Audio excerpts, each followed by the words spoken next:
Sa lugar na payapa at malayo sa syudad ay nakikita ko itong mag-asawa. Dala nila ay padyak na bisikleta at may sakos-sakong basura na kung saan pwede nila itong mapagkikitaan. Sobra mang layo ang bundok na kinuhaan nila ng mga basurang iyon ay baliwala ito para sa kanila. Inyo nang ipaligya or inyo nang pinalit? Saan pa po ito galing? Sa Tayasan. Tayasan, sobrang layo po, no? Kung makikita natin sila ngayon, kanina pa talaga ito naglalakad sila. Sobrang napakalayo ng kanilang lalakarin. Pero nadaanan natin sina auntie na nagdadala nitong mga pangalakal nila dito sa bundok. Saan pa po yung bahay nyo po? Sa Tamaw.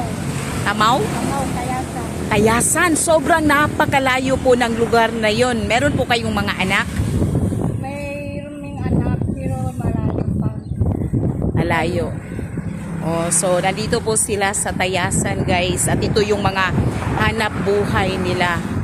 So malayo yung mga anak nyo. So binubuhay nyo lang po talaga yung mga sarili nyo po. Gaano po kahirap po kapag nangangalakal ng ganitong kadaming mga sako ng kalakal? Hindi madali. Botilya, yung plastic. Ititinda nyo pa ito. Sarapit yung balay. Amo sa Tamaw. Tamaw rin.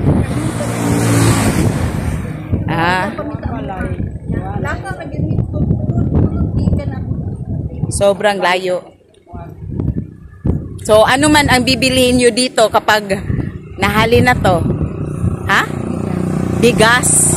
So, kailangan nyo ng bigas. Yun talaga ang gusto nila. Bigas talaga, no? Basta may bigas, no? Importante talaga ang bigas, guys. Kung kaya sa araw na ito ay matutupad din ang kanilang kahilingan. Hindi alam ng mag-asawa na ang hinihiling nilang bigas sa araw na yon ay matutupad. Para sa mga taong nanunood na nag-aakalang ako ay nagpapasikat lamang or ginagamit ko ang mga matatanda para sila ay i-content. Sobrang maling-mali po yon. Meron talaga akong puso para sa kanila. Binigay ito ng Diyos sa akin mula noong walang-wala pa talaga ako. Nung mahirap pa talaga ako. Lulungkot po ako ng mga panahon na yon at sinasabi ko sa sarili ko, Panginoon, panalanginan mo ako at sa mga panalangin mo, mag-share ako ng biyaya sa ibang tao. Hindi pa man ako ganun kayaman tulad ng kayamanan na meron ang ibang tao, pero sa simpleng bagay na meron ako, gusto kong maka-inspired sa ibang tao na nanonood ng video na ito na hindi kailangan yumaman ka ng todo-todo para makashare ka ng mga panalangin na meron ka. Mga tao din na nagtatanong sa akin, Pastora, hindi mo man lang ba sila binigyan ng pera? Namimigay din po ako ng pera sa mga matatanda po, pero depende po yon kung ilang pera lang po ang meron ako. Hindi pa nga po ako ganun kayaman tulad ng inaakala nyo. May mga tao kasi sa vlog na kapag binivideo mo ang pera, sasabihin nila, namimigay ka nga, binivideo mo naman, nagpapasikat ka. Pero kapag hindi mo naman na i-video yung binibigay mo, sasabihin na naman nila, bakit wala kang naibigay na pera? Diba? Kaya I don't want to please people anymore.